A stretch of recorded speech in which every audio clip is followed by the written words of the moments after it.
Thank you, Mr. President. And I ask unanimous consent to revise and extend my remarks. Mr. President, we are all aware of the seriousness that oil crisis that we're in. Gas prices are more than 3 times what they were when President Bush took office. High prices are forcing some businesses to cut back or close, forcing some families to choose between putting a gallon of gas in the tank and putting a gallon of milk on their kitchen table. People are demanding honest solutions to our oil crisis, but President Bush and John McCain and their allies on the other side of the aisle have only decided to perpetuate myths, which is what brings me to the floor. They've told us that offshore drilling will lower gas prices tomorrow. They've told us that oil companies could produce more if we hand over even more federal land and water to them. When people spoke up about the dangers of drilling, they claimed that no oil was spilled after Hurricane Katrina and that drilling off the shore of one state won't affect all the other states around it. Mr. President, I'm here to clear up these myths before it's too late and they take a life of their own. Myth number 1. Drilling immediately brings down gas prices. The biggest myth, a myth that has been repeated over and over on the floor of the chamber, is that opening up our shores to drilling will somehow lower the price of gasoline. Let's get one thing straight. Drilling in the outer continental shelf will do nothing to bring down gas prices. Not now, not ever. While President Bush is suggesting that drilling will bring down prices at the pump, his own Energy Information Agency admits that drilling will have no effect. The reason is the amount of oil involved is just a drop in the bucket compared to what we use every day. Let me put offshore production in perspective. Since April of this year, Americans have responded to extraordinarily high gas prices by using over 800,000 barrels of oil less than we did 1 year ago. That's the most significant and sudden drop in oil demand since the 1970s. And what have we seen since April? We have continued to see record gas prices. In recent weeks, in response to record oil prices, Saudi Arabia has increased its production of oil by 500,000 barrels each and every day. And what has been the effect on gas prices? They continue to go up. So, how does the Bush-McCain drilling plan compare to these recent events? If we open all of our shores to oil production, the first drop of oil would not be seen for over a decade, and offshore oil production would peak in the year 2030 and only at 200,000 barrels a day in the year 2030. To put that number another way, the amount of gas that we could get from offshore drilling is equivalent to a few tablespoons per car per day. So let's look at the totality of this. If 800,000 barrels per day in reduced demand by Americans, combined with an increase of 500,000 barrels per day of Saudi production, a total shift of 1.3 million barrels a day, doesn't lower gas prices, how does 200,000 in the year 2030 lower gas prices?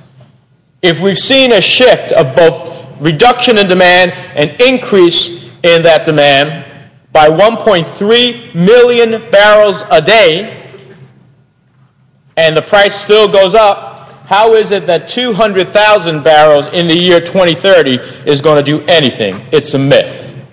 The second myth we hear is that if oil companies could only lease more federal land and water, they would produce more oil. The fact of the matter is that the oil industry already has leased 68 million acres of land where they haven't produced, for the most part, a single drop of oil. The oil companies clearly think there's oil there, or else why would they be leasing the land? But they aren't using it.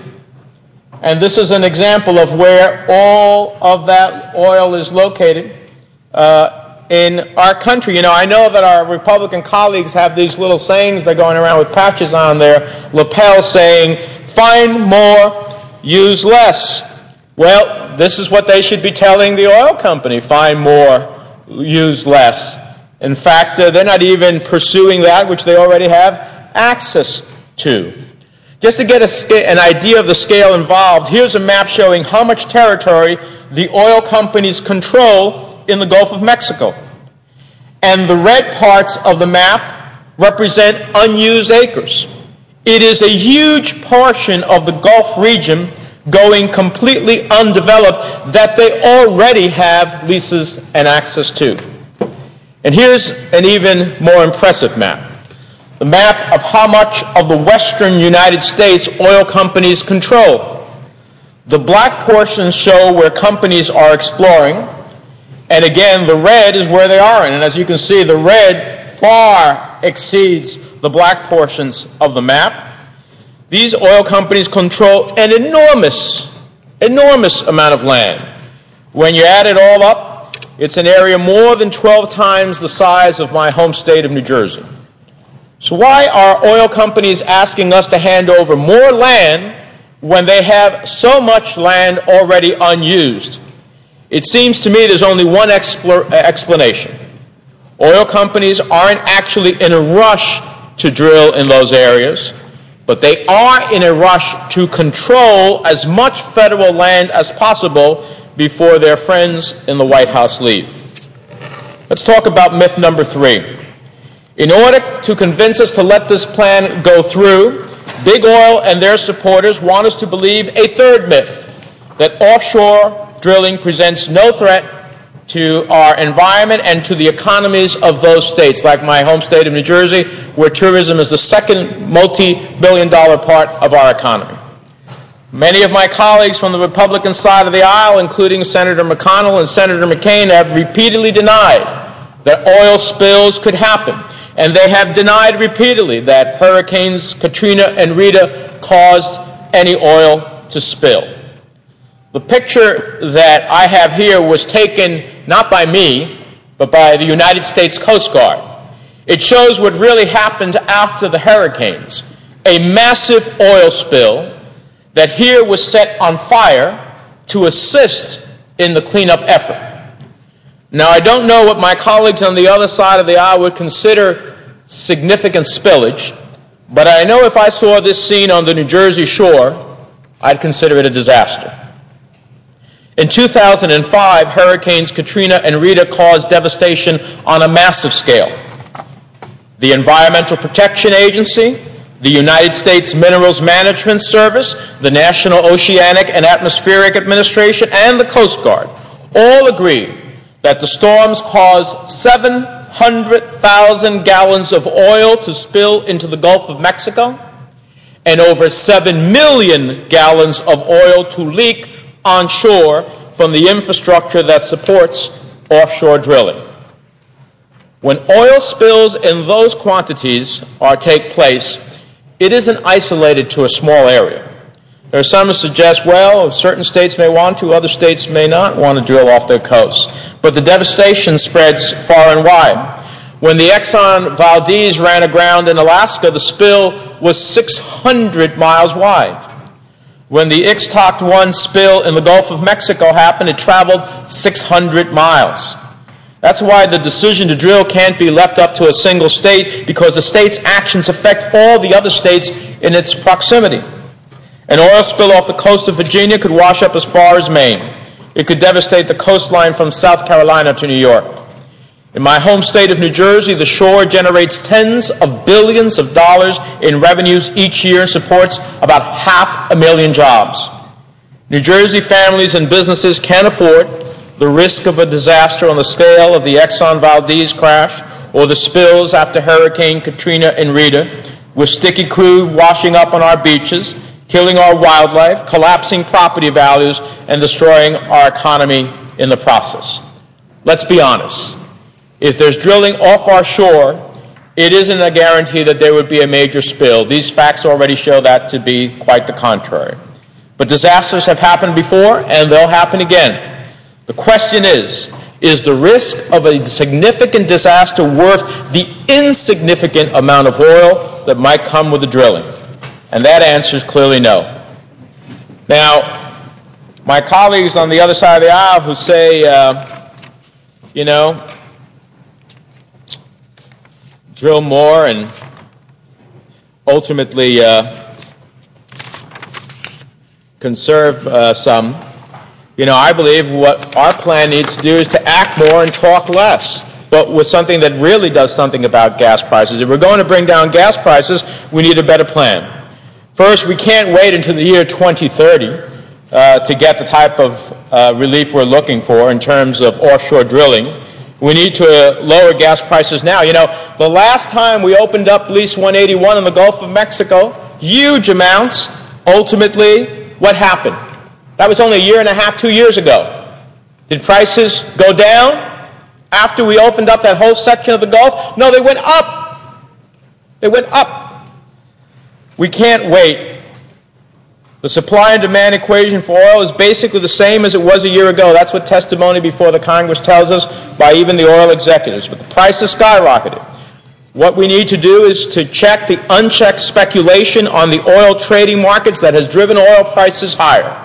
We need to see to it that our commodities markets are functioning fairly so prices come down from their artificial highs. And yes, we are for drilling. But let us drill on the 68 million acres that the oil companies have already leased to bring down the price of oil, not just using it to pad their books and inflate the price of their stock. Together with Senator Feingold and Senator Dodd, I've introduced legislation that sends a simple message to oil companies about federal land they lease. Use it or lose it. The bill mandates that oil companies either produce on or seek to develop their existing federal leases or make way for someone who will. And most importantly, we need to break our dependence on oil. Here's the bigger picture. We can only ever produce a fraction of the oil that we use as a country. The only way for us to protect ourselves from rising gas prices is to end our dependence on oil, and that means making immediate, substantial investments in renewable fuels and conservation. We should all get behind legislation, which our colleagues have opposed, to expand the tax credits for renewable energy producers. And in order to boost vehicle efficiency, we should create stronger incentives for plug-in hybrids, support advanced battery research, and research into cellulosic fuels. And it's time we fully funded mass transit at the level it deserves. We can do all of this in the time that President Bush would have us wait for minimal oil production along our coastline. Mr. President, let's be clear. This coastline drilling plan is not a serious proposal to help American families today. It's exploitation of pain at the pump to give yet another handout to the oil companies. And it's long past time to stop repeating the myths that lie at the bottom of it. Instead of buying into this overhyped, oversold plan, if we work together, we have the ability as a country and the ingenuity to secure our energy future once and for all. And it's that aspiration that we should in fact pursue. It's time we decided on a plan that looks out not just for the future of the oil companies, but for our future as a nation. That's why our colleagues should join us in pushing the big oil companies to pursue drilling on the 68 million acres they have, ensure that they use billions in subsidies and tax breaks they've been given to invest in renewable energies and refineries, not stock-back buys to boost their profits, tapping into the Strategic Petroleum Reserve to immediately increase oil supplies and hopefully by doing so lower prices, and stop the market manipulation that is taking place in the marketplace. Let's get the Commodity Futures Trading Commission to pursue this vigorously. And finally, let's aspire to be something more than just today's crisis. Let us use the ingenuity of America to break our dependence not only on foreign oil but on domestic oil as well. We can do all of these things We are the people on the face of the earth who are can-do. And it's time for us to begin to deal with that and to try to pursue a course of action that will do absolutely nothing about reducing gas prices, absolutely nothing about breaking our dependency on foreign oil, absolutely nothing in terms of our domestic economy and security. That's the choices before the Senate, and I trust we'll make the right ones. With that, Mr. President, I yield the floor.